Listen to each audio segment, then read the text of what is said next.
السلام عليكم ورحمة الله. ازيكم حبايبي؟ عاملين ايه؟ يا رب تكونوا بخير وفي اسعد الاحوال يا رب العالمين. النهاردة هنحضر غدا مع بعض زي ما احنا متعودين سوا. دايما تكونوا معايا وانا بحضر الغدا بتاعنا. ودايما واحنا بنحضر الغدا لازم نجدد ونبتكر كده افكار في الاكل بتاعنا علشان ما يبقاش تقليدي، يعني عشان ما نزهقش وعشان الاولاد ما يزهقوش. بنحاول نعمل الاكل العادي بتاعنا بس بطريقه مختلفه شويه تديله طعم وشكل ويعني ايه يحبوه. فتعالوا النهارده هنعمل فراخ ما جاش من زمان، شفتوا؟ جاي لكم النهارده يسمعكم صوته البياع. ما علينا ربنا يرزقه يا رب. زي ما قلت لكم هنعمل فراخ، هنعملها بطريقه كده انا ما بكررهاش كتير. يمكن معلش الفيديو بتاعي قطع وانا بصور. كنت بقول لكم ان احنا هنعمل فراخ، هنعملها بطريقه جديده بشكل مختلف، تجديد عن الاكل التقليدي. فتعالوا نشوف هنعملها باي طريقه. يا رب تعجبكم، وما تعجبكم ما تنسونيش في اللايك، واللي ما اشتركش يا ريت يشترك في القناه. ويلا نكمل الفيديو ونشوف هنعمل الفراخ النهارده باي طريقه. خليكم معايا.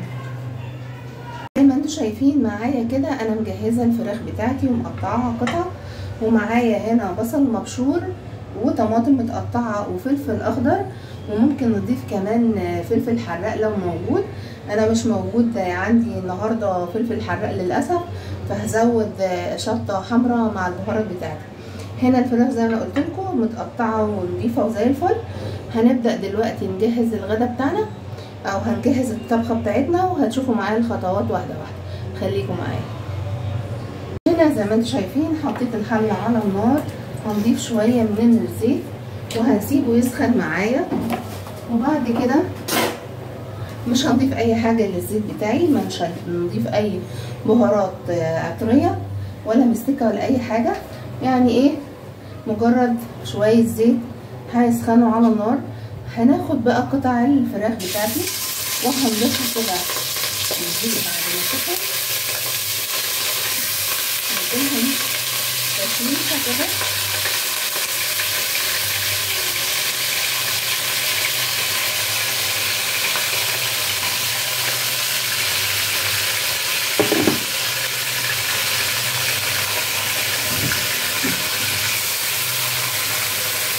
هنسيبها كده تاخد لون على الاتجاه ده، وبعد كده هنقلبها على الاتجاه التاني بحيث انها تاخد لون من ناحيتين. خليكم معايا.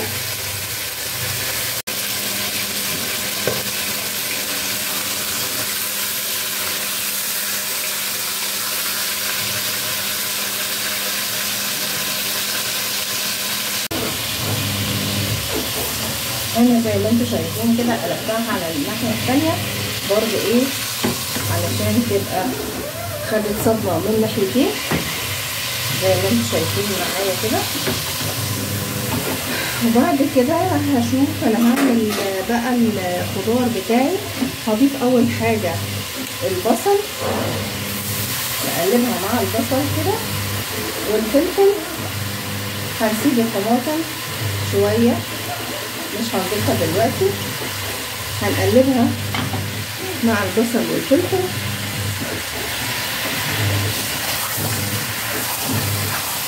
بحيث تاخد الطعم والريحه بتاعه البصل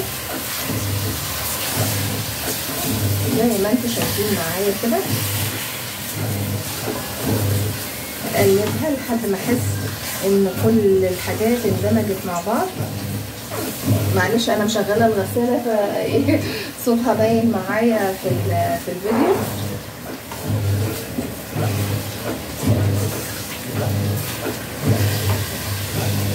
بس كده اخدناها تقليبه حلوه.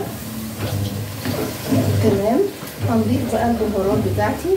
البهارات عباره عن ملح، بهار فراخ، كمون وفلفل وشطه حمراء. هنضيف كل البهارات دي، هنقلب. الريحه بدات تطلع يا جماعه، الريحه حلوه جدا. الطريقه دي اسمها كباب حله فراخ. او فراخ كباب الحله. انا بعملها دايما لاولادي وبيعجبهم قوي. بسويها كده مع البهارات مع البصل مع الطماطم، وده طبعا ايه يعني اللي بيحبها كده بطلعها له كده، واللي بيحبها متحمره بطلعها بعد ما تستوي احمرها شويه او ادخلها على الشوايه على حسب، ممكن تعمليها كده او كده، بس بتبقى تحفه بصراحه. تعملي جنبيها اي خضار مع شويه رز او تتاكل بالعيش والطحينه، حلوه قوي يعني، سهله وسريعه، تحضيرها سهل جدا، وتمشي بالعيش تمشي بالرز مع خضار، حلوه قوي في الحالتين، جميله وتعجبكم. هنضيف بقى دلوقتي الطماطم بتاعتي، وهنسيبها دلوقتي الميه، الطماطم تنزل الميه بتاعتها مع الفراخ كده، صفي شويه الميه بتاعها، هنغطيها ونسيبها تعمل الميه زي ما قلت لكم. وبعد كده هنشوف لو لقيتها عايزه تستوي شويه كمان هضيف لها شويه ميه، حوالي كوبايه ميه، واسيبها تكمل سواها. وبعد كده بعد ما تستوي هنشوف هنعمل ايه. هنا انا لقيت لسه الفراخ ناقصه سويه، او الفرخه دي عايزه تستوي شويه كمان، فزودت لها حوالي كوبايه من الميه كده علشان تستوي كويس ما تبقاش بتشد معايا. هي كده البهارات دخلت فيها وبقت تمام. بس كده تستوي، وكده هنكون ايه جهزنا اول حاجه في الغداء بتاعنا النهارده.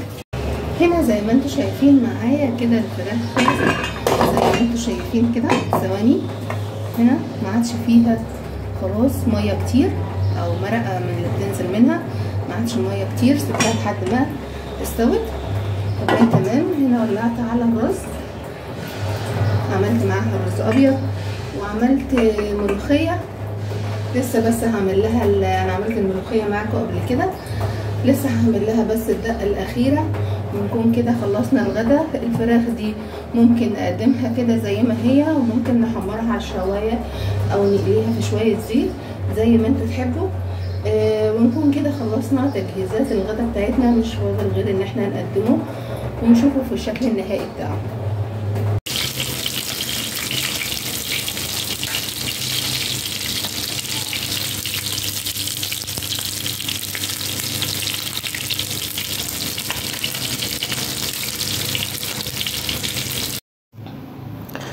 وده الشكل النهائي معانا للغدا بتاع النهاردة. الفراخ طالعه شكلها بصراحة تحفة زي اللي مشوية على الفحم، بس زي ما انتوا شفتوا معايا انا قليتها في الزيت، غمقتها شوية عشان تديني اللون الحلو ده. ومعها عملنا ملوخية وشوية رز. انتي ممكن تعمليها بالطريقة دي او مع اي خضار تاني او مع عيش وطحينة وسلطة، هي في كل الاحوال طعمها جميل جدا، وطريقة جديدة وطعم جديد وتغيير عن الأكل التقليدي. يا رب يعجبكم الأكل بتاع النهاردة والوصفة بتاعت النهاردة تكون عجبتكم، وأشوفكم إن شاء الله في فيديو جديد. وما تنسونيش في اللايك، واللي ما اشتركش في القناة ياريت يشترك. استودعكم الله، مع السلامة حبايب قلبي.